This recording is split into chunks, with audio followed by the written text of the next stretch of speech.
The Garlando Football League. 23 years of fantasy football fun, a lifetime of memories. Finishing up week 11, things are getting exciting.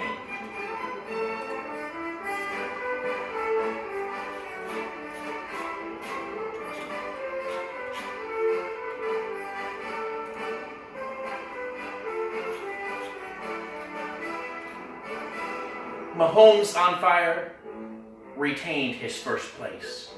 DC Hammer as well. Same with the Packers.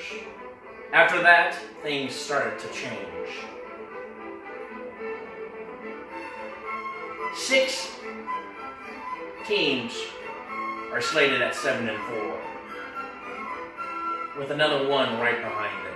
Folks, this playoff hunt is going to be thrilling.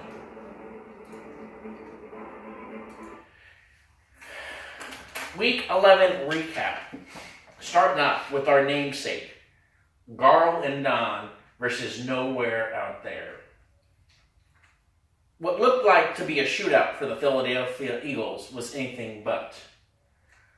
Garland got a 0 from Allegar, not a good way to start, as well as a minus 1.5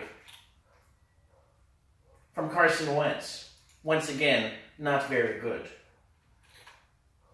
In a week that didn't really work out for Garland, he has to feel really reassured that 21.5 from his defense is pretty good. Not really, but 21.5 from a defense is pretty good. Other than that, his highest next point was Michael Thomas. That's good. Brandon LaFell, the number 1 in Oakland, got him 10.9. On the other side, Nowhere Out There had almost double the points, even with a minus 3 from his defense. Folks, minuses from players are going to be a theme this week. I forgive you if this isn't as clean and concise as Garland's writing, but some get lost in translation. Hill had a whopping 43.50 points, which really helped push him. And Eli Manning has come around as of late. And for a season where tight end stinks, getting 19.5 from old Gerald Everett, not too bad. Not too bad at all. Oh, Tre'Quan Smith, 31.7. Last week, nothing. This week, career game. Nowhere Out There took that one. Next up, DC Hammer, and sorry about that. DC Hammer protects his number 2 position with big outings from Julio, 3 TDs in 3 weeks. Who are you, Julio? Thought you were just a pass catcher. Now he's making up with TDs, 3 in a row.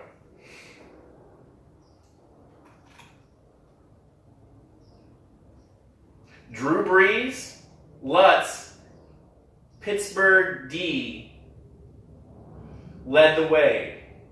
Sorry about that. Was sorry that Alex Collins tore it up with that first play and got a TD and then was benched. For who? For Gus. Yeah, Gus. Gus A. You better get on the bus, Gus, because I have a feeling that guy's going to be the hottest waiver wire pickup of the week.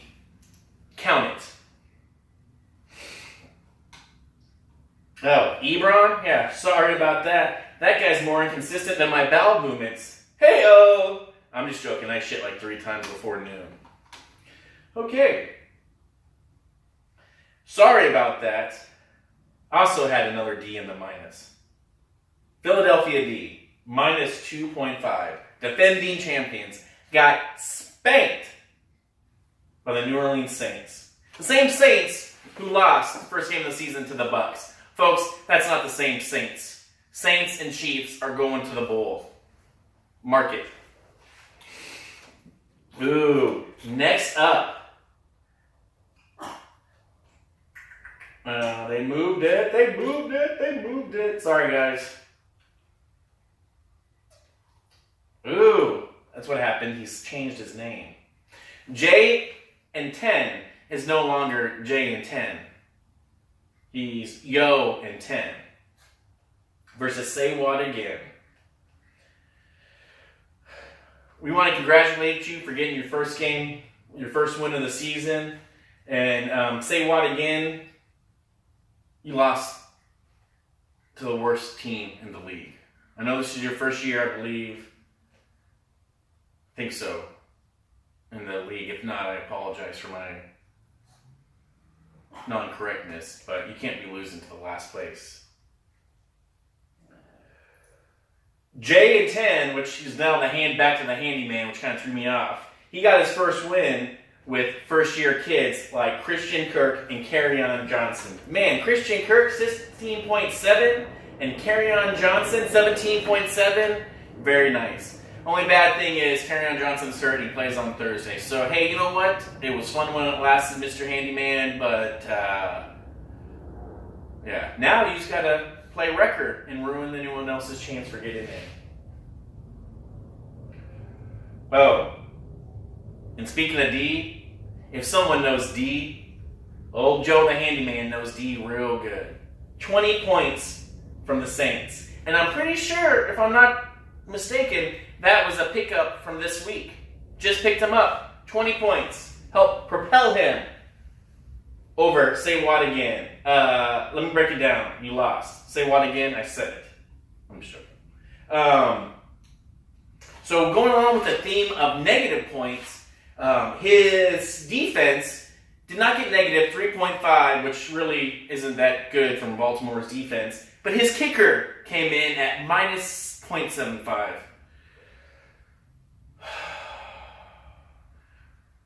You might want to start questioning your decisions by getting 2.75 points from two positions. Say what again? You can't. KC was on the waiver wire. 17 points and a shootout. But there's still going to be points made. Points scored from a defense. Next up, Mama's Boys and Mahomes on fire. I'm pretty sure Mahomes on fire did not have any questions going in to the night that he was winning. He put up 173.05 points. Folks, that's the largest total I've seen in a while. I don't have the stats. The stats man, Garland, is probably on a plane right now or at the Magic Kingdom seeing Peter Pan doing something. But, wow, Mahomes on fire. I mean, Mama's boy, Ashley, 95.99 points. She would have beat half the people in the league. But going against Lane? I don't think so. Greg Zuerlein and Leonard Fournette are back to their old selves, scoring points. But that was not enough to hang with first place. Devontae Adams, Stephon Diggs, Saquon Barkley, Jonnu Smith, 10 points from the TE in this league? Man, that's fire! Still number one, and probably number one by a long shot with points. Let's see if I can bring that up. This technology, Mahomes on fire, has 1438 points. The closest person next to him is at 1317, and that's Mr. Papa Giorgio, Mua, myself, me. So, folks, look out for Mahomes on fire. Who's ever playing Mahomes is on fire this week, which we'll find out in the preview. Stay tuned. Doesn't have to go against Patrick Mahomes. So he is in a plus spot. One more for part one of the recap. More determination versus thick and hardy. Kevin got on a cruise ship yesterday, which I'm not sure if you all know. Kevin has a history with cruise ships. So I asked him about the poop cruise. Knowing that he had won.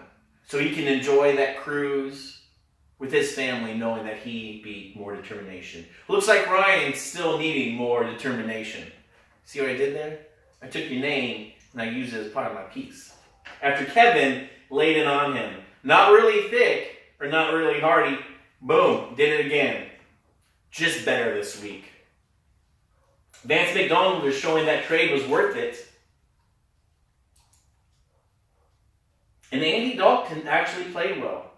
Kevin went to TCU, so he has this love affair with mildly talented former TCU players in the NFL. Josh Doxson, 6.2. Woohoo! Andy Dalton, I think, is number 19th on the year as QB, but it's okay. It's okay. Kevin likes him. Ryan had the better back in Zeke at 33.10. And Chris Conley, yes, Chris Conley of the Kansas City Chiefs was the better receivers. But it still wasn't enough to beat Kevin. Can't read my own handwriting. Folks, that's Recap Preview 1. Stay tuned for Recap Preview 2. Recap Part 1, done. Recap Part 2 on the way. Preview 1 and 2 on the way too. So, happy Thanksgiving, Double Eve to you. We got more stuff coming through. It's the Garland GF23 Papacitos Papa Giorgio crew.